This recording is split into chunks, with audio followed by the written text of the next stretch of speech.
আজ আমার অফিসে জয়েন করার প্রথম তারিখ। আমি অফিসে এসে ম্যাডামের রুমের সামনে এসে বললাম, ম্যাম আসতে পারি? Yes, coming. ফারিয়া হলো আমার ইউনিভার্সিটির গার্লফ্রেন্ড। ফারিয়া আমার ডাক শুনে আমার দিকে তাকালো, কিন্তু Faria Who are you? Or why you call me Faria? I'm your boss. So next time call me madam. Sorry madam, আমি মাথা নিচু করে বললাম। এখন বলুন আপনার নাম কি? জি ম্যাম, আমার নাম আলাউদ্দিন। এখানে কেন আসছেন? ম্যাম, আমি অফিসের নতুন স্টাফ। হোয়াট? আপনাকে চাকরি দিল কে এই অফিসে? ম্যাম, কেউ দেয়নি। আমি সকল পরীক্ষা দিয়েই আপনার অফিসে চাকরি পেয়েছি। এই যে আমার জয়েন লেটার। ফারিয়া জোরে টান দিয়ে কাগজটি নিল। তারপর কাগজের সবকিছু ঠিক আছে নাকি দেখতে লাগলো। তারপর দেখার পর, আপনি এখন আসতে পারেন। আপনাকে এই অফিসে দরকার নেই। কি বলছেন ম্যাম? আমাকে তো অফিসের স্টাফ হিসেবে কাজ দেওয়া হয়েছে। আমি তো সেটাই ভাবছি, আপনার মতো লোক কিভাবে চাকরি পেল। ম্যাম, চাকরিটা আমার খুব দরকার। তো আমি কি করব? আপনার চাকরি হবে না এখানে। বেঈমানদের চাকরি এখানে হয় না। ম্যাম, আমার চাকরিটা সত্যি খুব দরকার। এই কোম্পানির পরিচালক জনাব করিম চৌধুরী আমাকে চাকরিটি দিয়েছে। ইস, আমার তো মনেই ছিল না একদম। ফারিয়ার বাবার নাম ছিল করিম চৌধুরী, কিন্তু কখনো ওনাকে দেখছিলাম না। সরি ম্যাম, জানতাম না। আমি বাবার সাথে কথা বলতেছি। আপনার চাকরি এখানে হবে না, আপনি চলে যান। এই বলে ফারিয়া ফোনটি নিয়ে তার বাবাকে ফোন দিচ্ছিল। আমি তখন, ম্যাম প্লিজ আমাকে চাকরিটা থেকে বের করে দিবেন না। আমি পরিবারের বড় ছেলে, পরিবারের দায়িত্ব আমার কাঁধে। এখন চাকরিটা আমার খুব দরকার। অনেক চেষ্টা করে চাকরিটা পেয়েছি। আমার বাবা ঘরে পড়ে গিয়েছে, ছোট বোনের পড়াশোনা, সংসার চালানো, বাবা মা অসুস্থ। দয়া করুন, চাকরিটা না পেলে আমার অনেক বড় সর্বনাশ হয়ে যাবে। প্লিজ ম্যাম, আমার চাকরিটা থেকে বের করে দিবেন না। আমি হাত জোড় করে চাকরিটা ভিক্ষা চাইলাম ফারিয়ার কাছে। আমি জানি ফারিয়ার সাথে আমি অনেক খারাপ করেছি, কিন্তু তখন আমার হাতে অন্য কোনো পথ ছিল না। যদি আমার অবস্থাটা ফারিয়া জানতো, তাহলে হয়তো কখনো ফারিয়া আমাকে ঘৃণা করতো না। যাই হোক, জানি না চাকরিটা পাবো কিনা, কিন্তু ফারিয়া ফোন না দিয়ে ফোনটি রেখে দিল। তারপর আবার আমার কাগজগুলো নিয়ে একটি সাইন করলো। তারপর বলল, শোনেন, আপনাকে চাকরিটা দিচ্ছি আপনার পরিবারের অবস্থার কথা শুনে। তবে আপনাকে স্পষ্টভাবে একটি কথা মেনে চলতে হবে। আমি সব কথা মেনে চলবো ম্যাম। বলুন ম্যাম, কি কথা? আমার মুখে স্বস্তির হাসি ফুটে উঠল, কারণ চাকরিটা না পেলে আমার পরিবার ধ্বংস হয়ে যেত। আর তাছাড়া আমার ছোট বোনের বিয়ে দিতে হবে। শুনুন, সততার সাথে কাজ করতে হবে আপনাকে। প্রতারণা বেইমানি এখানে চলবে না, না হলে ঘাট ধাক্কা দিয়ে বের করে দিব অফিস থেকে। আমি বুঝতে পারলাম ফারিয়া কেন আমাকে প্রতারণা আর বেইমানি করতে বারণ করলো। কি হলো, চুপ কেন? জি ম্যাম, অবশ্যই বিষয়টা আমি মেনে চলবো। খুব কান্না পাচ্ছি, কারণ ওকে হারিয়ে তো আমিও আজ পর্যন্ত রাত্রে কান্না করছি। পাগলিটার মতো আমিও ওকে খুব ভালোবাসতাম। আপনি এখন আসতে পারেন। কিন্তু ম্যাম, আমার তো কাজ সম্পর্কে কোনো ধারণা নেই। আমাকে কারো আন্ডারে দিবেন না, যে আমাকে কাজগুলো বুঝিয়ে দিবে? আপনি কোচি খুকি না যে আপনাকে কাজ বুঝিয়ে দিতে হবে। একাই কাজ করতে হবে আপনাকে।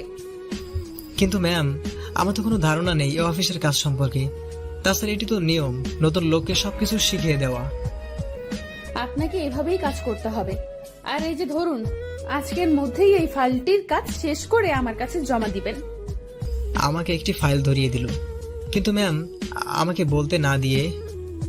কোনো কিন্তু না, যান আপনি এখন। আর 3 নম্বর সিটটা আপনার কাজের স্থান। আচ্ছা, আমি আর কিছু না বলে চুপচাপ চলে আসলাম, কারণ বেশি কথা বললে হয়তো আমার চাকরিটাও চলে যেতে পারে। আমি ফারিয়ার রুম থেকে বের হয়ে দেখি অফিসের সকলে বাইরে দাঁড়িয়ে আছে, আর আমাকে দেখে সকলে এসে আমার সাথে পরিচিত হতে লাগলো। আমার নাম ফেরদৌস। আমি আলাউদ্দিন। আমি নাবিলা। আমি নুসরাত। মোট আমরা 6 জন স্টাফ, তার মধ্যে আমি নতুন।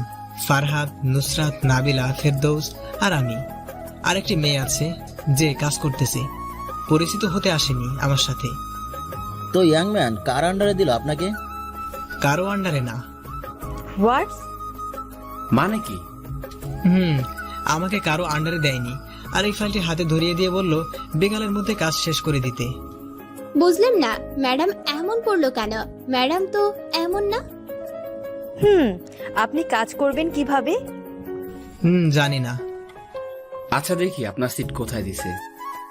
ফেরদাউস ভাই আমার হাত থেকে কাগজটি নিয়ে দেখে বলল, ভাই আপনি শেষ। মানে? আপনার ক্যাবিন পড়েছে সুজাতা ম্যাডামের সিটের পাশে। আচ্ছা সুজাতা কি? আর ওনার পাশে পড়েছে তো কি হয়েছে? আরে ভাই, ওই যে যিনি সিটে বসে আছেন উনি সুজাতা। আর উনি কারোর সাথে বেশি কথা বলেন না। সাহায্য করা তো দূরের কথা, আমাদের কারো পাশে সিটটা পড়লে আমরা আপনাকে কাজগুলো বুঝিয়ে দিতাম। কি বলছেন? উনি এমন কেন?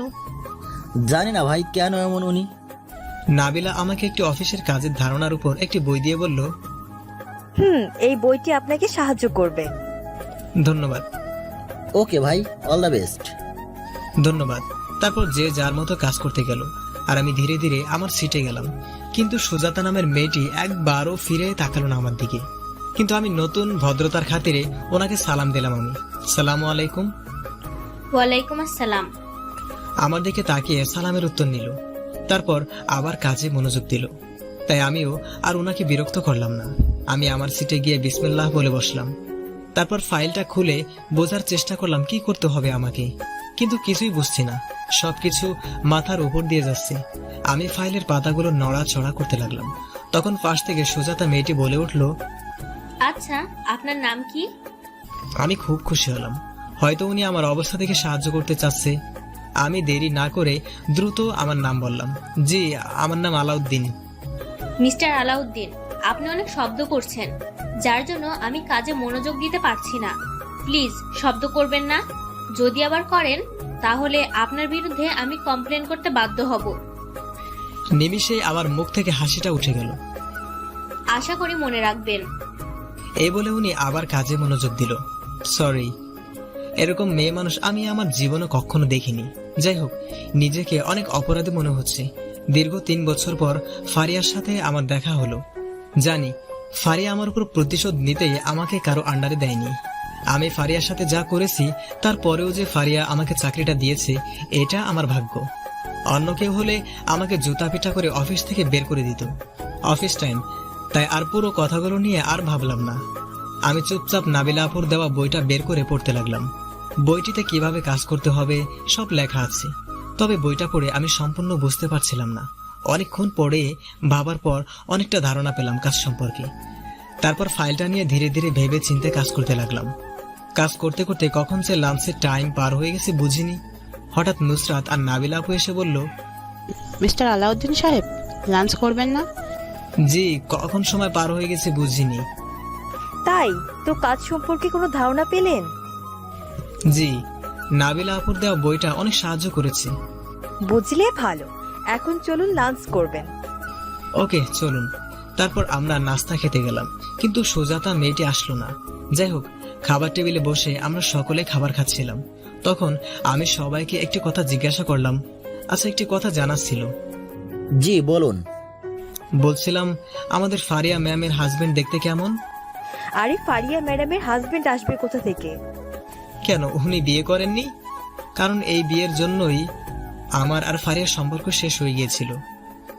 আরে ম্যাডামের বিয়ে 3 বছর আগে একজনের সাথে আমাদের বস বিয়ে ঠিক করেছিল, মানে ম্যাডামের বাবা।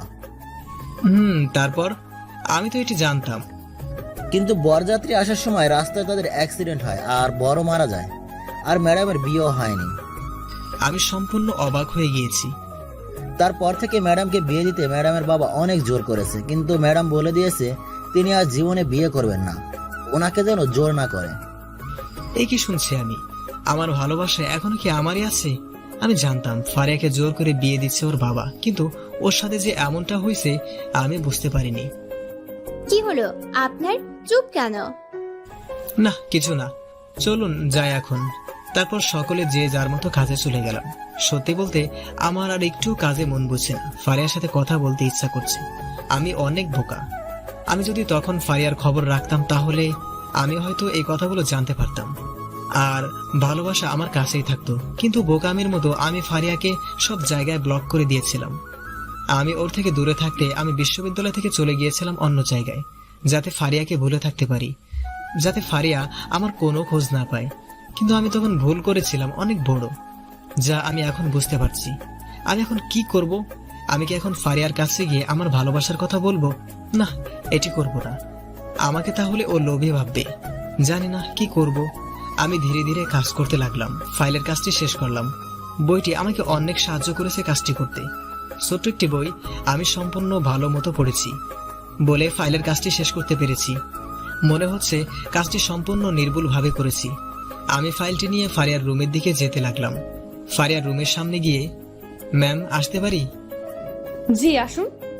ম্যাম, ফাইলের কাজটি শেষ করেছি, একটু দেখবেন কাজটি সঠিক হয়েছে কিনা। ফারিয়া অবাক হয়ে আমার দিকে তাকালো, কিন্তু আমি খেয়াল করে দেখলাম ফারিয়ার চোখ লাল হয়ে আছে।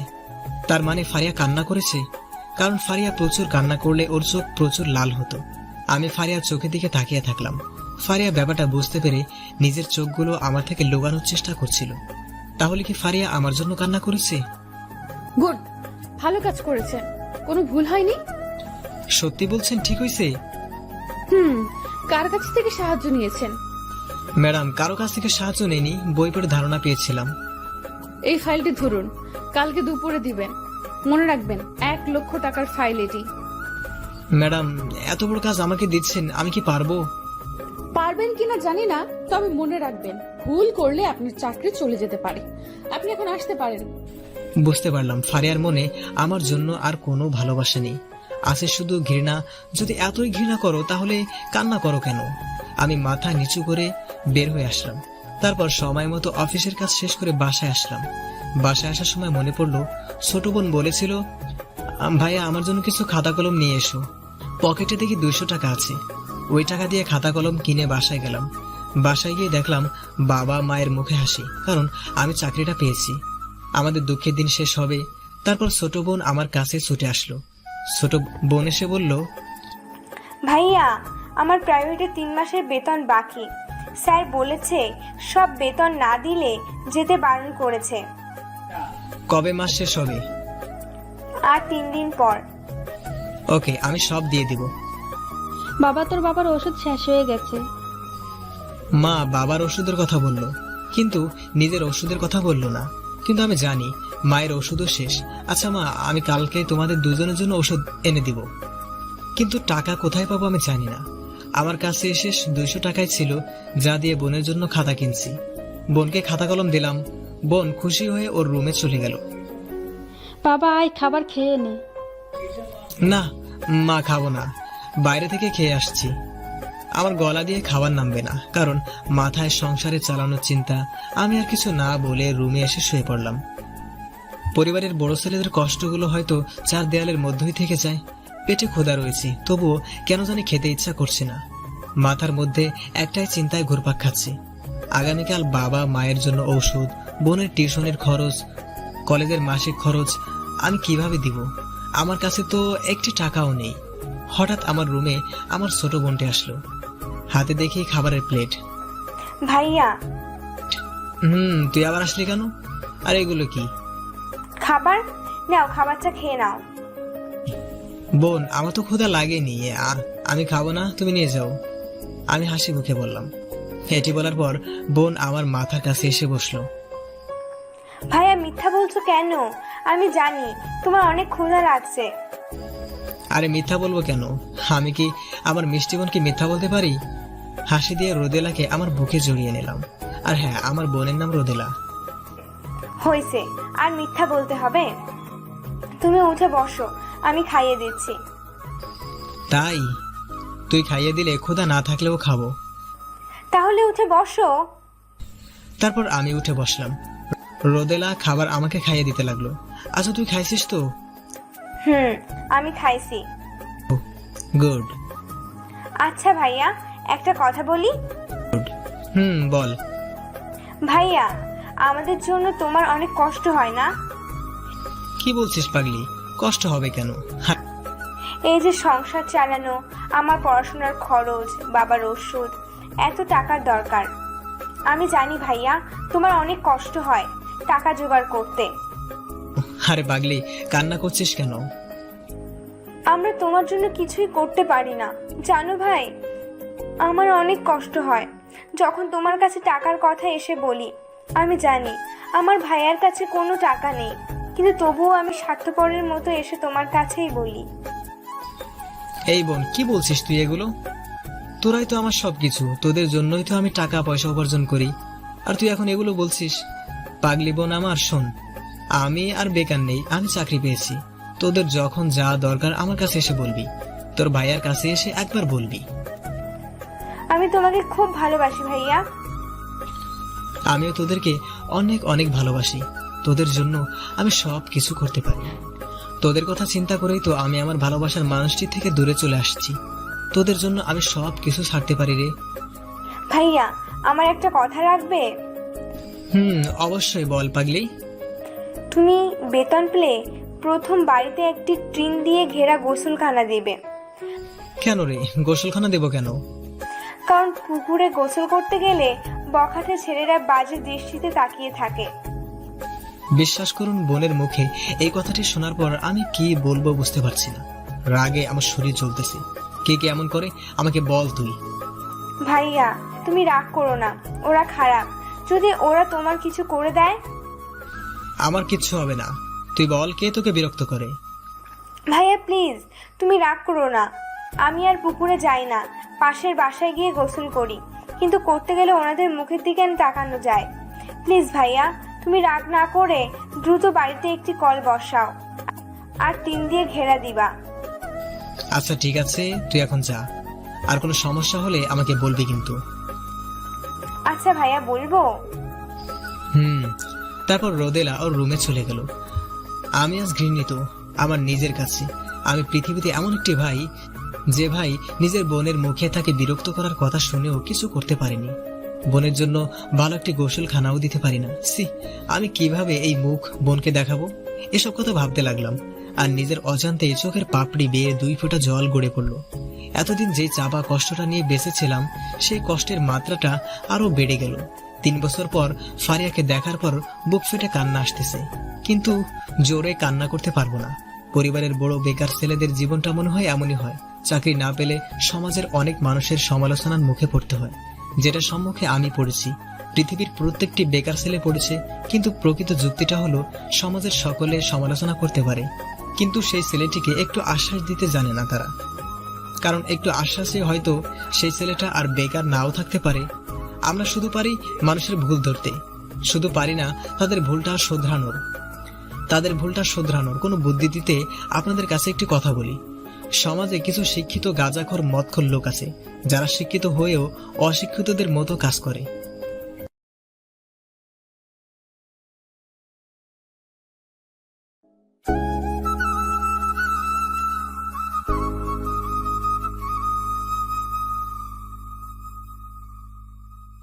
সমাজে কিছু শিক্ষিত গাঁজাখোর মদখোর লোক আছে, যারা শিক্ষিত হয়েও অশিক্ষিতদের মতো কাজ করে। গ্রামের গরিব পরিবারের কোনো ছেলে যদি ঢাকা বিশ্ববিদ্যালয়ে পরীক্ষা দিতে যায়, তখন কিছু মানুষ কি বলে জানেন? বলে, বাপ করছে চাষাগিরি, তার ছেলে মনে হয় বিশ্ববিদ্যালয়ে চান্স পাবে। চান্স তো পাবেও না, বরং টাকাগুলো নষ্ট করে এসে এই চাষার কাজে করতে হবে। যদি এই কথাগুলো সেই ছেলেটি শুনতে পায় না, তার মনোবল ভেঙে যায়, তার ইচ্ছাগুলো নিমিষে শেষ হয়ে যায়। যদি তাদেরকে উৎসাহ দিতে না পারেন, তাহলে প্লিজ এসব কথা বলে তাদের স্বপ্নগুলো মেরে ফেলবেন না। যেমন একজন এসে আমাকে বলতেছে, শুনে রাখুন, এই লেখক আমি আলাউদ্দিন। যাই হোক, আজ আমার চোখে ঘুম নেই। ফারিয়াকে খুব মনে পড়ছে। আমার ফারিয়া এখনো আমারই রয়েছে, কিন্তু ওর কাছে যাওয়ার অধিকার আমি হারিয়ে ফেলেছি। ও এখন রাত্রের আকাশের চাঁদ, আর আমি হলাম পৃথিবীতে থাকা ছোট্ট একটি বস্তু, যে কিনা শুধু চাঁদের আলোতে নিজেকে আলোকিত করতে পারবে, চাঁদের কাছে কখনো যেতে পারবে না। আমি থাকতে না পেরে আমার আরেকটি নাম্বার দিয়ে ফারিয়ার সেই নাম্বারটিতে ফোন দিলাম। প্রিয় মানুষের নাম্বারগুলো হয়তো কখনো ভোলা যায় না। ফারিয়ার ফোনে কল ঢুকেছে। রাত বাজে 11টা। রিং হচ্ছে, রিং হয়েই যাচ্ছে, ফোনটি ধরলো না। আবারও ফোন দিলাম, কিন্তু এবার ফোন ঢুকতেই ফোনটি রিসিভ করলো। হ্যালো, আসসালামু আলাইকুম। আমি চুপ করে থাকলাম। কি বলবো আমি ফোন দিছি, বুঝতে পারলে হয়তো আমাকে চাকরি থেকে বের করে দিবে। হ্যালো, কে বলছেন? আমি চুপ করে আছি। 3 বছর আগে কত রাত জেগে ফারিয়ার সাথে কথা বলেছি। ঘুমাতে দিত না আমাকে, জোর করে জাগিয়ে রাখতো, আর সারা রাত কথা বলতে একাই। এটি আস্ত পাগলি ছিল। আজব তো, ফোন দিয়ে কথা বলছেন না কেন? আমি কথা বলতে চাইলেও কেন জানি মুখ থেকে কথা বের হতে চাচ্ছে না। ফুর, আমি চুপ, কিন্তু ফারিয়াও চুপ না। কি ব্যাপার, ফারিয়া বুঝে ফেললো নাকি? আমি ফোন দিছি, কোনো সাড়া শব্দ নেই ওপাশ থেকে, কিন্তু লাইনটা কাটেনি। আমার সন্দেহ হয়ে গেল ফারিয়া হয়তো বুঝে ফেলেছে আমি কল করেছি, তাই আমি দ্রুত ফোনটা কেটে দিলাম। আল্লাহ, যদি ধরা খেয়ে যায় তাহলে আমার খবর আছে। কিন্তু কিছুক্ষণ পর আমার ফোন বেজে উঠল, তাকেই দেখি ফারিয়া ফোন দিয়েছে। আমি দ্রুত ফোন কেটে দিলাম। আমি শিওর ফারিয়া মনে করছে আমি ওকে ফোন করেছি। কেটে দেবার পর ফারিয়া আবার ফোন দিল। এবার আমি ফোনটা বন্ধ করে রাখলাম। যদি কোনোভাবে বুঝে ফেলে আমি, তাহলে আমার কপালে কি আছে আমি জানি না। যাই হোক, তারপর আমি ঘুমিয়ে পড়লাম। সকালে ঘুম থেকে উঠে গোসল করে অফিসের জন্য বের হলাম। কিন্তু মাথায় আমার একটাই চিন্তা, বাবা মায়ের জন্য ঔষধ, বোনের জন্য টাকা কোথায় পাবো এখন এতগুলো টাকা? এদিকে আমি আবার রাত্রে দেরি করে ঘুমিয়েছিলাম বলে সকালে উঠতে দেরি হয়ে গেছে, তাই অফিসে যেতে আধা ঘন্টা দেরি হয়ে গেছে আমার। দেরি করতে চাইনি, তারপরেও দেরি হয়ে গেল। জানি না দেরি করছি বলে আমার কিছু হয় নাকি। আমি অফিসে ঢুকলাম। ফরহাদ ভাই আমাকে দেখে বলল, কি মিস্টার আলাউদ্দিন, দেরি হলো যে? ভাই ঘুম থেকে উঠতে একটু দেরি হয়ে গেল। দ্বিতীয় দিনেই দেরি? মনে হয় ঘুমিয়ে ঘুমিয়ে স্বপ্ন দেখতেছিলেন। সকলেই হেসে উঠল কথাটি শুনে। আমি লজ্জা পেয়ে আমার সিটে যাচ্ছি, তখন পিছন থেকে পিয়ন চাচা ডাক দিল। স্যার, বলেন চাচা। আপনাকে ম্যাডাম তার রুমে যেতে বলেছে। কেন? দেরি করছি বলে হয়তো কিছু বলবে। জানি না, আপনাকে ডেকেছে। চাচা এই বলে চলে গেল। আমি ম্যাডামের রুমে গেলাম। ম্যাম, আসতে পারি? জি আসুন। ম্যাডাম আমাকে ডেকেছেন? ডাকলাম। দেরি করে অফিসে আসলেন কেন? সরি ম্যাডাম, দেরি হয়ে গিয়েছে একটু। কেন দেরি করলেন? আপনার স্ত্রী কি আপনাকে ছাড়ছিল না? ম্যাডাম আপনি ভুল ভাবছেন, আমি বিয়ে করিনি। বিয়ে করেননি? ফারিয়া ভেবেছিল আমি হয়তো বিয়ে করেছি। না ম্যাডাম। তাহলে দেরি করলেন কেন? দেরি হয়েছে কারণ ঘুমটা দেরিতে ভেঙেছে। ঘুমাবেন তো চাকরি করতে আসছেন কেন? যত সব। সরি ম্যাডাম, ভুল হয়ে গিয়েছে, আর দেরি হবে না। শুনুন, আর একদিন দেরি করলে চাকরি থেকে বের করে দিব। আপনার চেহারা দেখার জন্য চাকরিটা দেইনি। ক্ষমা করে দিন ম্যাডাম, আর কখনো দেরি করব না। মনে থাকে যেন। থাকবো। ম্যাডাম এখন তাহলে আমি আসি, আপনার দেওয়া ফাইলের কাজটি শেষ করতে হবে। আসুন। তারপর যখন বের হয়ে আসতেছে তখন ফারিয়া পিছন থেকে ডাক দিল। শুনুন। জি ম্যাডাম। আমি পিছন ফিরে তাকালাম। এইদিকে আসুন। আমি সামনে গেলাম। আপনার ফোনটা দেন। ফারিয়া হঠাৎ আমার ফোন চাইলো। আমি অবাক হয়ে তাকালাম। কি হলো, এভাবে তাকিয়ে আছেন কেন? ফোন দেন আপনারটা। কিন্তু ম্যাডাম কেন? মনে হয় কালকে রাত্রে আমি ফোন দিয়েছিলাম নাকি সেটি চেক করবে। চেক করলে তো ধরা খেয়ে যাব, কারণ কল ডিটেলস ডিলিট করিনি আমি। কেন পরে জানবেন, এখন ফোন দিন। তারপর আমি বাধ্য হয়ে ফোনটি দিলাম। লক কি? আমি পাসওয়ার্ড বলার পর ফোনটি খুলে কল লিস্টে গেল। আমি হাফসা দেখতে পাচ্ছিলাম। আমি তখন মাথা নিচু করে দাঁড়িয়ে থাকলাম। কিছুক্ষণ পর ফারিয়া তার সিট থেকে উঠে আমার সামনে আসলো। আমি তাকিয়ে দেখলাম ফারিয়ার রাগে তার মুখ লাল হয়ে আছে। ম্যাডাম, আমি ভয়ে চুপ করে থাকলাম। আমাকে ফোন দিয়েছিলেন কেন? না মানে ম্যাডাম। খুব জোরে আমাকে থাপ্পড় মারলো। আমি গালে হাত দিয়ে মাথা নিচু করে দাঁড়িয়ে থাকলাম। তো সাহস হলো কি করে আমাকে কল করার? আমি ভুল করে ফেলেছি, আমাকে ক্ষমা করে দিন প্লিজ। ফারিয়া যে এতটা রেগে যাবে ভাবতেও পারছি না। শোন, তোকে চাকরি দিয়েছি বলে মনে করবি না আমি পুরনো সবকিছু ভুলে গিয়েছি। তাই পরবর্তীতে আমার ফোনে আবার ফোন করলে তোর চাকরি থেকে তোকে বের করবই। আর কি কি করব জানি না। বুক ফেটে কান্না আসছে আমার, কিন্তু নিজেকে কন্ট্রোলে রাখলাম। আমাকে মাফ করে দেন। জীবনও আর কখনো আমি আপনাকে ফোন দিব না। এই, তুই যা তো আমার চোখের সামনে থেকে। আর 12টার পর ফাইলটা নিয়ে আসবি। আচ্ছা ম্যাডাম। আমি আর কিছু না বলে নিজেকে ঠিক করলাম, যাতে বাইরের কেউ না বোঝে আমার সাথে কি হয়েছে। আমি বাইরে এসে কারোর সাথে কোনো প্রকার কথা বললাম না। কিন্তু নাবিলা আর নুসরাত ম্যাডাম দেখলাম বাইরে দাঁড়িয়ে আছে। ওনারা আমাকে দেখে আমার কাছে আসলো। কি ব্যাপার, ভিতরে এতক্ষণ কি করলেন? কই কিছু করিনি তো। ম্যাডাম আমাকে কাজ সম্পর্কে কিছু ধারণা দিল। আপনি মিথ্যা বলছেন। আমি স্পষ্ট ফারিয়া ম্যাডামের জোরে কথা বলার শব্দ পেয়েছি। ম্যাডাম আপনার সাথে অনেক খারাপভাবে কথা বলেছে। আরে না, মিথ্যা বলছি না। খারাপভাবে কথা বলবে কেন? যদি ভেতরে কিছু না হয়ে থাকে তাহলে আপনার মুখে 5 আঙ্গুলের দাগ হয়ে আছে, এটি কিসের? যাদের সাথে কাজ করি তাদের সামনেও আর লজ্জা বলতে কিছু থাকলো না। আমি আর কিছু না বলে চুপ করে মাথা নিচু করে থাকলাম, কারণ তারা সব বাইরে থেকে শুনতে পেয়েছে। আমি বুঝি না, ম্যাডাম তো এমন না, অনেক ভালো মনের মানুষ, তাহলে আপনার সাথে এমন করে কেন? আমার মনে হয় কোনো কিছুর জন্য ম্যাডাম ওনার উপর রেগে আছে। কি ব্যাপার, আপনি চুপ কেন? বলুন বলুন ম্যাডাম কেন আপনার সাথে এত খারাপ ব্যবহার করে? শুনতে চান আপনারা? বলুন। বলবো, তবে এখন না, ব্রেক টাইমে বলবো। এখন আমাকে ম্যাডামের দেওয়া ফাইলগুলো তৈরি করতে হবে। এই বলে আমি সোজা সিটে গিয়ে বসলাম, কিন্তু পেছন থেকে ওনারা ডাকতে লাগলো। আমি না শুনে চলে আসলাম। আমার সিটে এসে চুপচাপ ফারিয়ার দেওয়া ফাইলগুলো বের করলাম। ফাইলের দিকে তাকিয়ে দেখি কোনো কাজই করিনি। করবো কিভাবে? আমি তো কোনো কাজই পারি না, কিভাবে কি করতে হয় জানি না। আমি বোকার মতো ফাইলটা ঘাটাঘাটি করতেছিলাম। কখন যে মনের মধ্যে আটকা থাকা কষ্টে নিজের চোখ পানি এসে ভরে গিয়েছে আমি তা জানি না। চোখের পানি নিজের অজান্তেই আমার গাল বেয়ে পড়তে লাগলো। চোখের পানি মোছার সময় আমি পাশের সিটে আর চোখে তাকিয়ে দেখে সুজাতা নামের মেয়েটি আমার দিকে অবাক চোখে তাকিয়ে আছে। আমি দ্রুত নিজের চোখের পানিগুলো মুছে নিজেকে আড়াল করলাম সুজাতা ম্যাডামের কাছ থেকে। এরপর ফাইলের কাজটি নিয়ে ভাবতে ভাবতে কখন যে 12টা বেজে গিয়েছে জানি না। আজকে আমার অফিসের বস মানে ফারিয়ার বাবা করিম চৌধুরী, উনি অফিসে আসবেন, কারণ আমার কাছে দেওয়া ফাইলটি নিয়ে কোথায় যেন যাবেন। হয়তো কোনো মিটিং আছে, কিন্তু ফাইলের কোনো কাজই তো আমি শেষ করতে পারিনি। 12টা 30 বাজে। ফারিয়া ম্যাডাম অনেকক্ষণ আগে ফাইলটি নিয়ে যেতে বলেছে।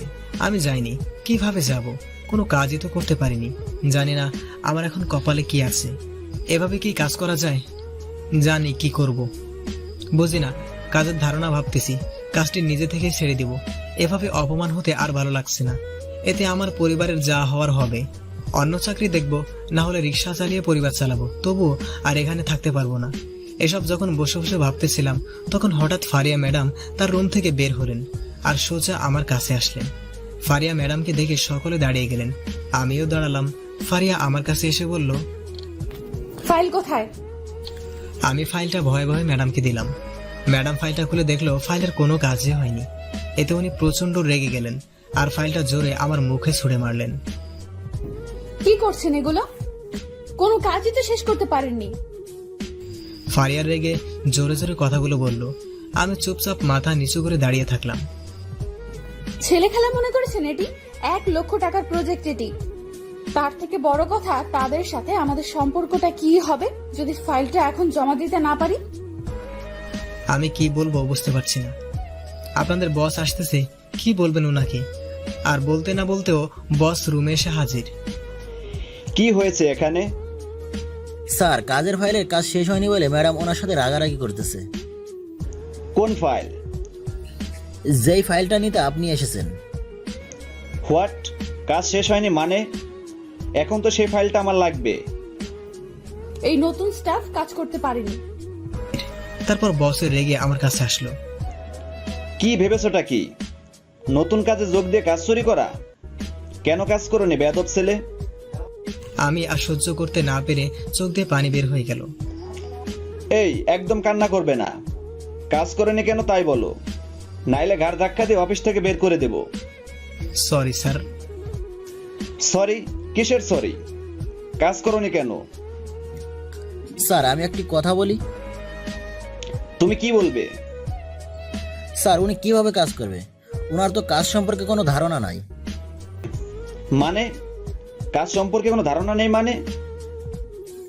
মানে বস, উনি তো নতুন, আর নতুন স্টাফের কারো আন্ডারে কাজ করতে দিতে হয়, এটাই নিয়ম। কিন্তু ফারিয়া ম্যাডাম ওনাকে কারো আন্ডারে কাজ দেয়নি, সো উনি কাজ পারবে কিভাবে? ফারিয়া তার ভ্রু কুঁচকে ফারহাদ ভাইয়ের দিকে তাকালো। হোয়াট? ফারিয়া, কি শুনছে এগুলো?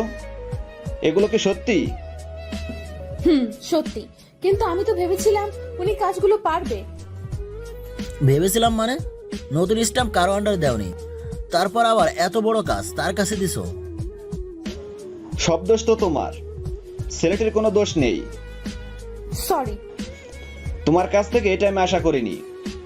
এই যে দেখো, ফাইলের জন্য ফোন দিচ্ছে। কি বলবো তাদেরকে এখন? আমার মতো ফারিয়া চুপ করে দাঁড়িয়ে থাকলো। তারপর বস ফোনটি রিসিভ করলো। তারপর বস ফোনের ওপাশে থাকা লোকটিকে বলল, আসলে একটু সমস্যার কারণে 1 ঘন্টা দেরি হবে ফাইলটা দিতে। 1 ঘন্টা পর ফাইল দিলে কোনো সমস্যা হবে? ওপাশ থেকে কি বললো আমি জানি না। অনেক অনেক ধন্যবাদ। 1 ঘন্টা পর ফাইল নিয়ে আমি আসতেছি। ফোন কেটে দেবার পর, শোনো, তোমরা সকলে মিলে 1 ঘন্টার মধ্যে ফাইলটা রেডি করবে।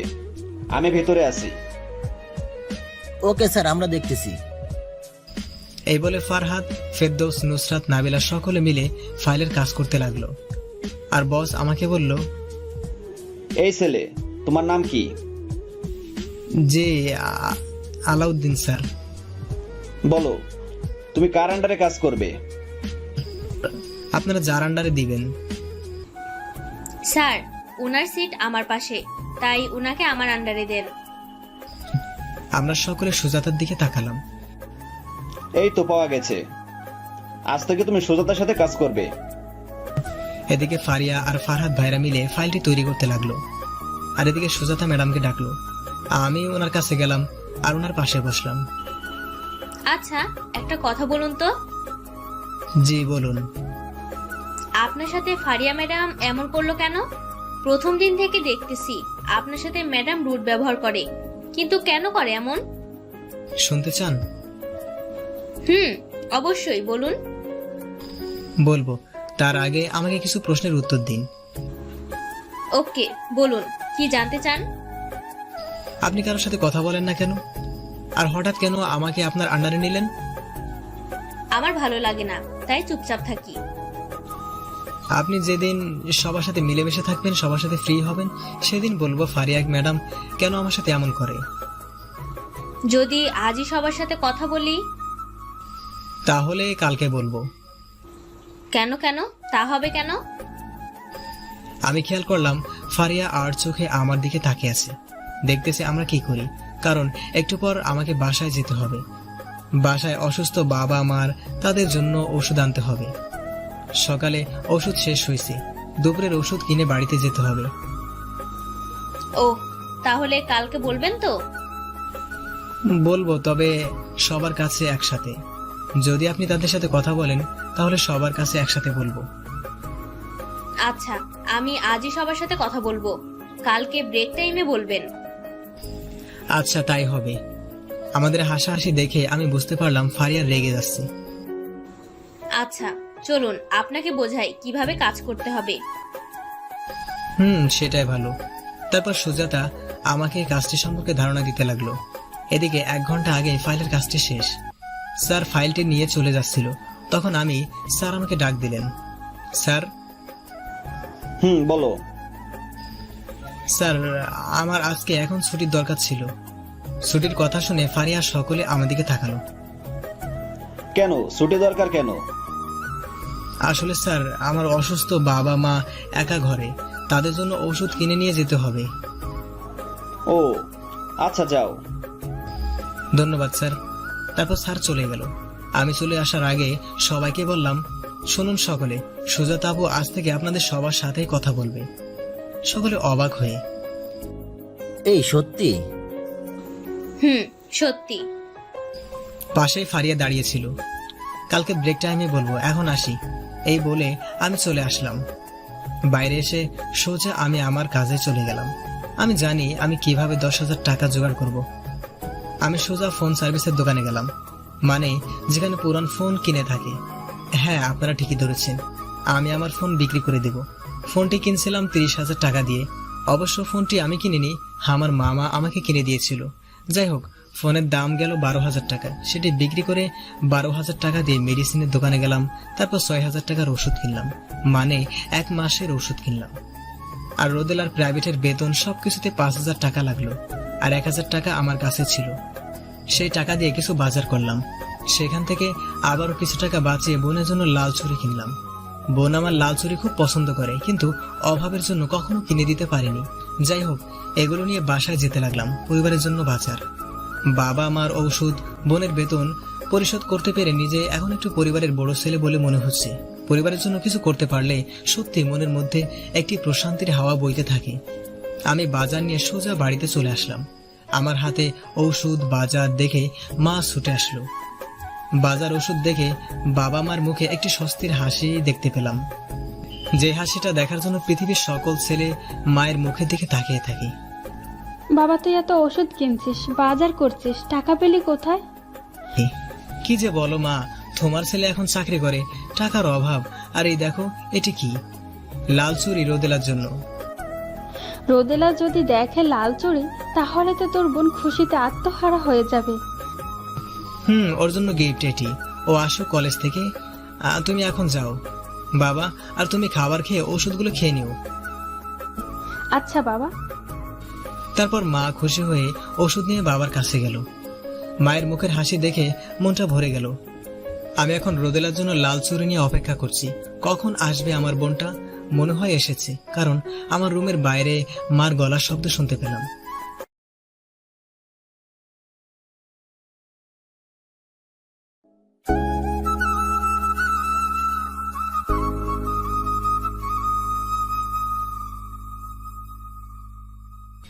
তারপর মা খুশি হয়ে ওষুধ নিয়ে বাবার কাছে গেল। মায়ের মুখের হাসি দেখে মনটা ভরে গেল। আমি এখন রোদেলার জন্য লাল চুড়ি নিয়ে অপেক্ষা করছি, কখন আসবে আমার বোনটা। মনে হয় এসেছে, কারণ আমার রুমের বাইরে মার গলার শব্দ শুনতে পেলাম। তুই এসেছিস? কেন? তোর জন্য তোর ভাইয়া সেই কখন থেকে অপেক্ষা করতেছে। ভাইয়া অপেক্ষা করতেছে? হুম। কিন্তু কেন? আর ভাইয়া কোথায়? ওর রুমে আছে, যা তুই গেলেই বুঝবি। রোদেলা আর কিছু বলে বইগুলো ওইখানে রেখে দ্রুত আমার কাছে আসলো। ভাইয়া, তুমি আমার জন্য অপেক্ষা করছো? করতেছি তো, কিন্তু আমার বোনের তো কোনো খবরই নেই। কিন্তু কেন ভাইয়া, কিছু বলবে? বলবো না, তবে তোর জন্য সারপ্রাইজ আছে। কি সারপ্রাইজ? সারপ্রাইজ। কি সারপ্রাইজ? বলো আমাকে। বলবো, তবে তার আগে তোকে চোখ বন্ধ করতে হবে। ওকে, এই যে করলাম, এখন বলো। তর সইছে না বলে বোন আমার দ্রুত চোখ বন্ধ করে ফেললো। আমি যতক্ষণ না বলবো চোখ খুলবি না। আমি এই বলে চুড়িগুলো আস্তে করে হাতে নিলাম। আচ্ছা, তুমি তাড়াতাড়ি করো ভাইয়া। আমি চুড়িগুলো রোদেলার মুখের সামনে এনে চুরির ঝুমুর ঝুমুর শব্দ করতে লাগলাম। চুরির শব্দ শুনে তখনই রোদেলা তার চোখ খুলে ফেললো। আর চুড়িগুলো দেখে বোন আমার, ও মা, লাল চুড়ির। তোর জন্য। কি সুন্দর চুড়িগুলো। লাভ ইউ ভাইয়া। এই বলে আমাকে জড়িয়ে বলল, পাগলি নে চুড়িগুলো পর, এখন দেখি কেমন লাগে আমার বোনকে। তারপর রোদেলা চুড়িগুলো পরলো। ভাইয়া কেমন লাগছে আমাকে? খুব সুন্দর মানিয়েছে তোর হাতে। দেখতে হবে না হাতটা কার বোনের? তাই না? দুষ্টামি অনেক হয়েছে। শোন, তোর সব বেতন পরিশোধ করে দিছি। সত্যি বলছো ভাইয়া? রে পাগলি, সত্যি বলছি। শোন, তোকে কিন্তু ভালো রেজাল্ট করতেই হবে। ভাইয়া, অবশ্যই ভালো রেজাল্ট করব। যাও এখন ফ্রেশ হয়ে নাও, দুজনে একসাথে খাবার খাবো। তুমি এখনো খাওনি? না, আমার লক্ষ্মী বোনের জন্য অপেক্ষা করতেছিলাম। এই জন্য তোমাকে এত ভালোবাসি। আচ্ছা ভাইয়া, তুমি আমাকে 5 মিনিট দাও, আমি 10 মিনিটে আসতেছি। এই বলে এই বোন চলে গেল। বোন দেখে আমার চরম দুষ্টু হয়ে গেছে। তারপর খাবার খাওয়ার পর ফোনের সিমগুলো যত্ন সহকারে মানি ব্যাগের ভিতরে রেখে দিলাম, কারণ ফোন তো নেই। এদিকে ফারিয়া বাসায় এসে না খেয়ে তার রুমে চলে গেল। তার বাবা তাকে আজ বকেছে, এজন্য ফারিয়া রেগে আছে। তার বাবার প্রতি কোনো রাগ নেই, রাগ শুধু আমার উপর, কারণ বকা খেয়েছে আমার জন্য। ফারিয়া শুধু ভাবছে কিভাবে আমার সাথে প্রতিশোধ নিবে। এখন ভিউয়ার্সরা ভাবতেছেন ফারিয়ার এত রাগ কেন। আমি আপনাদের বলি, ফারিয়ার রাগার যথেষ্ট কারণ আছে। কারণ ওর সাথে আমি যা করেছি তা ওর দিক থেকে রাগ করাটা সম্পূর্ণ যুক্তিযুক্ত। তবে আমার দিক থেকে আমি যা করেছি সেটিও আমার দিক থেকে যুক্তিগত। পূর্বে আমার মধ্যে কি হয়েছিল তা আপনারা সময় মতো জানতে পারবেন। চলেন গল্পে ফিরি। পরের দিন সকাল সকাল আমি অফিসে রওনা দিলাম, কারণ দেরি হলে আর হয়তো চাকরি থাকবে না। তাই দ্রুত অফিসে গেলাম। অফিসে যাওয়ার পর দেখি সকলে মিলে আড্ডা দিচ্ছে, তাদের মধ্যে সুজাতাও রয়েছে। কিন্তু সকলে কাজ বাদ দিয়ে আড্ডা দিচ্ছে কেন বুঝতে পারছি না। যাই হোক, আমি তাদের সামনে গেলাম। এই তো এসে গেছে মিস্টার আলাউদ্দিন। হাই, সকলে কেমন আছো? এই তো ভালো, তুমি? আমিও ভালো, কিন্তু কথা হচ্ছে সকলে কাজ বাদ দিয়ে আড্ডা দিচ্ছেন যে? আড্ডা দিচ্ছি কারণ ম্যাডাম এখনো আসেনি। ও, কেন আসেনি? কেন আসেনি জানি না। ভাই এসব বাদ দিয়ে আপনি ফারিয়া ম্যাডাম আর আপনার কাহিনী কি সেটা বলেন। ঠিক, সেটি বলেন। না, এখন না, এখনো সময় হয়নি।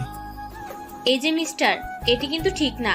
আপনি কালকে আমাকে বলেছেন আপনি বলবেন আজ। আমাদেরও বলেছিল বলবে। সরি, একটু মিথ্যা বলেছি সবাইকে, তবে এটি সত্য, একদিন আপনাদের সবাইকে বলবো। এটি কিন্তু ঠিক করছেন না। আরে বাদ দিন, বলবো তো বলছি। এখন চলুন যার যার সিটে যাই। ম্যাডাম যখন তখন আসতে পারে, এরকম গোল মিটিং করতেছে দেখলে খবর আছে। ঠিক বলেছেন, চলেন যার যার সিটে যাই। তারপর আমরা যার যার সিটে গিয়ে বসলাম। আমি সুজাতার পাশে বসে কাজ শিখতে লাগলাম। আচ্ছা, ম্যাডামের সাথে আপনার কাহিনী কি বললেন না কেন? আরে বাদ দিন, বলবো সময় মতো। আপনি আমাকে একটি কথা বলেন তো। কি কথা? আপনি কি প্রেমে সেকা টাকা খাইছিলেন নাকি, যার জন্য একা একা চুপচাপ থাকতেন? হা হা হা, প্রেম কি তাই বুঝলাম না, আবার ছ্যাঁকা? মানে কি, আপনি কি বলতে চাচ্ছেন? আপনি কখনো প্রেম করেননি? না, করিনি। আমি ঘাড় ব্যাকা করে সুজাতার মুখের দিকে তাকালাম। ঠিক তখনই ফারিয়া অফিসে ঢুকলো আর আমাদের দিকে তাকালো। কি ব্যাপার, এভাবে তাকিয়ে আছেন কেন? সুজাতা আমার তাকিয়ে থাকার ভাব দেখে হাসতে লাগলো। না, আমি দেখতেছি এই যুগের মেয়ে নাকি প্রেম করেনি, বিষয়টি খুবই রহস্যজনক। আমি ফারিয়ার দিকে তাকিয়ে থেকে বললাম, জি, আমাকে দেখুন, আমি সিঙ্গেল। বিশ্বাস হচ্ছে না? আমি তো ভাবতাম শুধু ফেসবুক ব্যবহারকারী মেয়েরা সিঙ্গেল, কারণ তাদের বয়ফ্রেন্ড নেই বলে ফেসবুকে এসে বয়ফ্রেন্ড খোঁজে। আপনার কি কি ফেসবুক আইডি আছে? আমাদের হাসাহাসি দেখে রাগে ফুলতে ফুলতে ফারিয়া তার রুমে চলে গেল। ফারিয়া রুমে গিয়ে রাগে ফুলতে লাগলো আর ভাবতে লাগলো আমাকে কিভাবে শায়েস্তা করবে। সত্যি বলতে ফারিয়ার মনে আমার জন্য একটুও ভালোবাসা নেই, আছে শুধু ঘৃণা। ভালোবাসাটা জন্মাবে, তবে সেটি অনেক দেরিতে। এদিকে না, আমার কোনো আইডি নেই, তবে হ্যাঁ, মেয়েদের সম্পর্কে এমন ধারণা ঠিক না। আরে মজা করলাম, আমি নারী জাতিকে অনেক মর্যাদা করি, কারণ তারা মায়ের জাত। ধন্যবাদ। আমি আর সুজাতা বসে বসে গল্প করছিলাম আর কাজ শিখতেছিলাম। ঠিক তখন পিয়ন আসলো। স্যার, আপনাকে ম্যাডাম ডাকে। আজকে আবার ডাকে কেন জানি না, আপনাকে এখনই যেতে বলছি। পিয়ন এই বলে চলে গেল। দেখি আজ আবার কি বলে। সাবধানে। ভাই, আজ আবার ডাকে কেন? গিয়ে দেখি কি বলে। আপনার কপালটা খারাপ। পুরা কপাল। থাকেন, দেখি কি বলে। তারপর ম্যাডামের রুমে আসলাম। ম্যাডাম আসবো? আসুন। এই যে অফিসে ভর্তি হয়েছি না, এখন পর্যন্ত ফারিয়া কখনো আমাকে বসতে বলেনি, আজকেও বললো না। ম্যাডাম আমাকে ডেকেছেন? অফিসে কাজ বাদ দিয়ে এত হাসাহাসি কিসের? কখন হাসাহাসি করলাম ম্যাডাম? আবার মুখের উপর কথা বলে। আমি নিজের চোখে দেখেছি আপনি কাজ বাদ দিয়ে সুজাতার সাথে মধুর গল্পে আচ্ছন্ন ছিলেন। আসলে ম্যাডাম, কাজের মধ্যে একটি কথাতে হাসতেছিলাম। এটি হাসাহাসির জায়গা না, কাজ করতে ভদ্রভাবে করবেন, নিয়ম মেনে কাজ করবেন। জি ম্যাডাম, আর হাসাহাসি করবো না। মনে থাকে যেন। ম্যাডাম, মনে থাকবে। এখন আমি আসি ম্যাডাম। চুপ করে এখানে দাঁড়িয়ে থাকুন। কেন ম্যাডাম? কেন আপনাকে বলতে হবে? দাঁড়িয়ে থাকতে বলেছি, দাঁড়িয়ে থাকুন। আমি চুপচাপ দাঁড়িয়ে থাকলাম, কিন্তু কেন দাঁড়িয়ে আছি জানি না। হয়তো সুজাতার সাথে হেসে হেসে কথা বলছি বলে দাঁড়িয়ে থাকাটা আমার শাস্তি। 10 মিনিট দাঁড়িয়ে আছি। তারপর ম্যাডাম আমাদেরকে তাকিয়ে বলল, এই চেয়ারটা নিয়ে ওইখানে যান। কেন ম্যাডাম? আর একবার যদি প্রশ্ন করেন তাহলে আপনার খবর আছে। আমি আর কিছু না বলে চুপচাপ চেয়ার নিয়ে রুমের এক পাশে চলে গেলাম ম্যাডামের কথা মতো। আর এদিকে বাইরের সকলে ভাবতে লাগলো ভিতরে আমি এতক্ষণ কি করি। আমি চেয়ার নেওয়ার পর ফারিয়া বলল, চেয়ারে চুপচাপ বসে থাকুন। আমি চুপচাপ বসে পড়লাম, কিছু বললাম না। কিন্তু ফারিয়ার এইসব করার আগা মাথা কিছুই বুঝলাম না। আমাকে বসিয়ে রেখে নিজে তার কাজ করতে লাগলো। আরো আধা ঘন্টা নীরবে বসে থাকলাম, কিন্তু ফারিয়া আর কিছু বলল না। কিন্তু আমার চোখ হঠাৎ ফারিয়ার চোখের মায়ায় আটকে গেল। ফারিয়ার চোখগুলো টানা হরিণের চোখের মতো, এত সুন্দর চোখ। ওর চোখের দিকে আমি ঘন্টার পর ঘন্টা তাকিয়ে থাকতাম যখন আমাদের রিলেশন ছিল। তাই আমি এক নজরে সে আগের মতো গালে হাত রেখে নীরবে ফারিয়ার দিকে তাকিয়ে থাকলাম। কিছুক্ষণ পর ফারিয়া বিষয়টি বুঝতে পারে আমি সে আগের মতো ওর দিকে তাকিয়ে রয়েছি। তাই ফারিয়া আর কাজে মনোযোগ দিতে পারছিল না, এদিক ওদিক করছিল যাতে আমার দৃষ্টি পড়ে। কিন্তু ফারিয়া খুব ভালো করেই জানে আমি কিভাবে ওর চোখের দিকে তাকিয়ে থাকতাম। ফারিয়া আর সহ্য করতে না পেরে সিট থেকে উঠে আমার কাছে আসলো। কি ব্যাপার, কি হচ্ছে এটা? আমার ধ্যান ভাঙলো। কি হচ্ছে ম্যাডাম? কিছু বুঝছেন না? আমার দিকে তাকিয়েছিলেন কেন? কোথায় ম্যাডাম? আমি তো আপনার পাশে থাকা ওই চমকপ্রদ কলমটির দিকে তাকিয়েছিলাম। ম্যাডাম, কলমটা কত দিয়ে কিনছেন? এখন কি বলবি রে? কি, তুই কলমের দিকে তাকিয়েছিলি? আপনার দিকে তাকাবো কোন দুঃখী? কেমন লাগে দেখো এখন। যান আপনি আমার সামনে থেকে। আমি এই কথাটি শোনার জন্য অপেক্ষা করছিলাম। শোনা মাত্রই আমি দ্রুত রুম থেকে বের হয়ে আসলাম। আমি দ্রুত বেরিয়ে যাওয়া দেখে ফারিয়া অবাক চোখে তাকিয়ে আছে। যাই হোক, 1 ঘন্টা পর বাইরে এসে দেখলাম আরেকটা ঘটনা। সব স্টাফ দাঁড়িয়ে আছে আর খুব কাছ থেকে আমাকে দেখতে লাগলো। লে হালুয়া, ভিতরে ছিলাম এক বিপদে, বাইরে আবার আরেক ঝামেলা। ফারহাদ, ফেরদাউস ভাই, কি হচ্ছে এগুলা? না, দেখতেছি আজকে কোথায় কোথায় থাপ্পড়ের দাগ রয়েছে। এই 1 ঘন্টা ধরে ভিতরে কি করলেন বলেন তো? আরে কিছু না, ম্যাডাম শুধু আমাকে ভিতরে বসিয়ে রেখেছিল। শুধুই কি বসিয়ে রেখেছে নাকি অন্য কিছুও করছে? আরে কি বলছেন এগুলো? কি হচ্ছে এখানে? হঠাৎ ফারিয়া রুম থেকে বাইরে বের হয়ে বলল। ফারিয়া দেখলো সকলে আমাকে ঘিরে দাঁড়িয়ে আছে। কি হলো বলুন, সকলে এখানে কি করছেন? না ম্যাডাম, কিছু না, এই একটু কথা বলছিলাম। ম্যাডাম। ফারিয়া আমার দিকে কেমন যেন চোখ করে যেন তাকালো, তারপর বলল, ওহো আচ্ছা, আপনারা শুনুন, কালকে আমাদের সকলের কুয়াকাটা যেতে হবে। অফিসের কাজে সাথে ভ্রমণ, 10 দিনের সফর। তাই সকলেই প্রয়োজনীয় জিনিসপত্র নিয়ে আসবেন। আচ্ছা ম্যাডাম, হঠাৎ ভ্রমণ, আবার অফিসের কাজ, আবার কুয়াকাটা, বিষয়টা কেমন জানি লাগলো আমার কাছে। কখন ম্যাম? কালকে সকাল 10টার মধ্যে সকলে চলে আসবেন। তবে এই ভ্রমণে অফিস স্টাফ বাদে বাইরের কেউ এলাও না। এই বলে ফারিয়া তার রুমে চলে গেল। আর এদিকে সকলে তো খুব খুশি, কারণ ভ্রমণে যাবে, তাও 10 দিনের জন্য, অফিস থেকে সব খরচ। আমিও অনেক খুশি হলাম। তবে ছোট বোনকে নিয়ে যেতে পারলে ভালো হতো, কিন্তু বাইরের কেউ তো এলাও না। যাই হোক, বোনকে বলবনি অফিসের কাজে বাইরে যাব, ভ্রমণের কথা শুনলে মন খারাপ করবে। তারপর ছুটির সময় আমি ফরহাদ ভাইয়ের কাছে গেলাম সাহায্যের জন্য, কারণ 10 দিনের জন্য বাইরে যাচ্ছি, বাসায় কিছু টাকা না দিয়ে গেলে বাবা মা বোন খাবে কি। ফরহাদ ভাই, আমার একটু সাহায্য করবেন? কি সাহায্য বলুন? আসলে বাইরে যাচ্ছি অনেক দিনের জন্য, তাই বাড়িতে কিছু টাকা দেওয়ার দরকার ছিল। কিছু টাকা ধার দিবেন? না, দেব না। মুখের উপর না করে দিবে ভাবতে পারিনি, মনটা খারাপ হয়ে গেল। আচ্ছা ঠিক আছে, আমি আসি। আপনাকে আমি টাকা দেবো কেন? ভাই বলে ডাকছি আপনাকে, আর আপনি কিভাবে এসে টাকা চাচ্ছেন? আমাকে কিছু টাকা ধার দিবেন? বুঝলাম বলে রাগ করছে, আমি ওভাবে টাকা চেয়েছি বলে। বলুন কত টাকা লাগবে? আমি ফরহাদ ভাইকে গিয়ে জড়িয়ে ধরলাম, আর আমার চোখ দিয়ে অঝরে পানি বের হতে লাগলো। আরে কান্না করছেন কেন? বলুন কত টাকা লাগবে? 5,000 হলে হবে। ওকে। ফরহাদ ভাই 5,000 টাকা বের করে দিল। তখনই আবার ফেরদাউস ভাই এসে, ওহো, আমি তাহলে কারো ভাই না? এভাবে বলছেন কেন? আপনি তো আমারও ভাই। যদি ভাই হতাম তাহলে আমার কাছে এসে টাকা চাইতেন। সরি ভাই, পরের বার চাবো। ফরহাদ ভাই হেসে দিল। ধরুন। ফেরদাউস ভাই আরো 5,000 বের করে আমার হাতে দিল। আরে আমার এত টাকা লাগবে না, ধরুন বলছি। এক প্রকার জোর করে আমাকে টাকাগুলো দিল।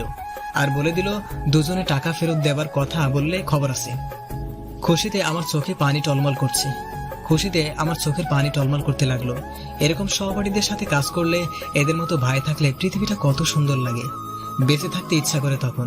যাই হোক, টাকাগুলো নিয়ে বাসায় গেলাম। বাসায় গিয়ে বোন, বাবা, মাকে বোঝালাম অফিসের কাজের জন্য বাইরে যাব। তাদেরকে 5,000 টাকা দিলাম আর 5,000 টাকা আমার কাছে রাখলাম। রোদেলাকে বললাম এই কয়দিন কলেজে না যেতে, বাবা মায়ের কাছে থাকতে বললাম। আর সকালে বাড়ি থেকে বের হওয়ার সময় বোনের কান্না দেখে আর আসতে ইচ্ছা করছিল না, তবুও চলে আসলাম। বোনটা এমনই, আমি কোথাও গেলে কান্না শুরু করে দেয়। যাই হোক, অফিসের সামনে এসে দেখি সকলে এসে হাজির, শুধু আমি দেরিতে আসছি। আর হ্যাঁ, ফারিয়ার প্রিয় কালার নীল রং, এর পাঞ্জাবি পরে আসছি। কিন্তু ফারিয়া আমার দিকে একবার তাকে আর তাকালো না। যাই হোক, খারাপ লাগলেও আমি যাওয়াতে বাস চলা শুরু করলো। আমার পাশে সুজাতা এসে বসেছে, আর এটি দেখে ফারিয়ার রাগে ফুলতে লাগলো। আর ফারিয়া একা আমার পাশের বিপরীত সিটে বসেছে। পুরো একটা বাস, যাত্রী মাত্র 7 জন।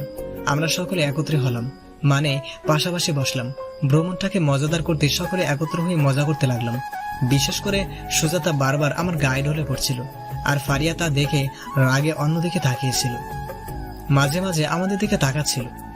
যে ফারিয়া আমার আশেপাশে কোনো মেয়েকে আসতে দিত না, সে ফারিয়ার সামনে এগুলো হচ্ছে।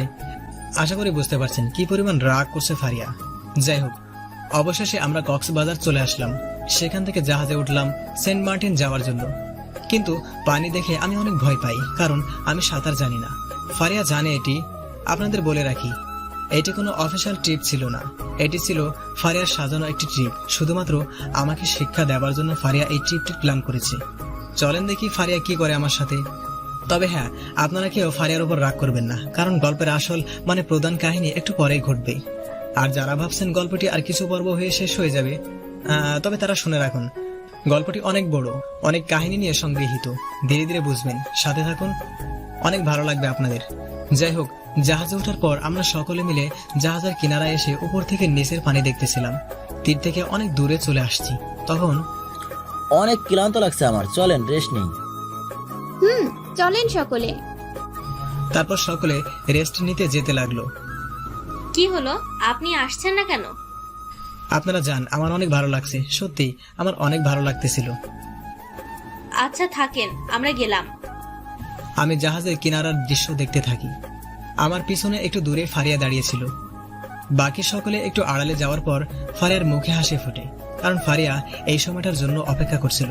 হ্যাঁ, আপনারা যা ভাবছেন তাই, ফারিয়া আমাকে মেরে ফেলার চিন্তা করছিল। তবে এই পরিকল্পনাটা করেছে আবেগের বশে। ফারিয়া নিজেও জানে না সে কি করছে। যাই হোক, সুযোগ বুঝে আশেপাশে কেউ নেই দেখে তখন ফারিয়া চুপি চুপি দৌড়ে সোজা আমার কাছে এসে খুব জোরে আমাকে ধাক্কা দিল, যাতে আমি জাহাজ থেকে সমুদ্রে পড়ে যাই, কারণ ফারিয়া জানতো আমি সাঁতার জানি না।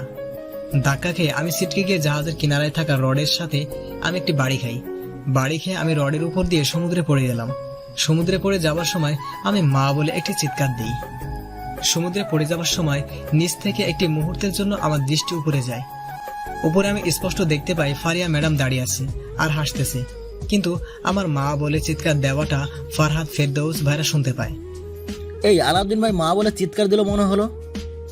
আমার তো তাই মনে হলো। চল তো গিয়ে দেখি। তারপর ফারহাদ আর ফেরদৌস ভাই দৌড়ে আসতে লাগলো। আমার চিৎকারটা জাহাজের অন্য সকলের কানেও পৌঁছেছে। এদিকে আমি উপরে ফারিয়াকে দেখতে থাকা অবস্থায় পানিতে পড়লাম। পানিতে পড়ার পর আমি শত চেষ্টা করছিলাম উপরে ভেসে থাকতে, কিন্তু তা পারছিলাম না।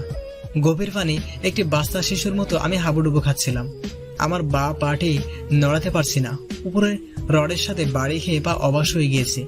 বেঁচে থাকতে চেষ্টা করছিলাম, আর আমি জাহাজ থেকে দূরে সরে যেতে লাগলাম। এদিকে ফারহাদ আর ফেরদৌস ভাই এসে দেখে আমার জায়গায় ফারিয়া ম্যাডামকে দাঁড়িয়ে থাকতে। আমাকে দেখতে না পেয়ে ওনারা দ্রুত ম্যাডামের পাশে এসে দেখে ম্যাডাম নিচে তাকিয়ে হাসতেছে, আর ওনারাও নিচের দিকে তাকিয়ে দেখে আমি নিচের সমুদ্রের পানিতে পড়ে রয়েছি।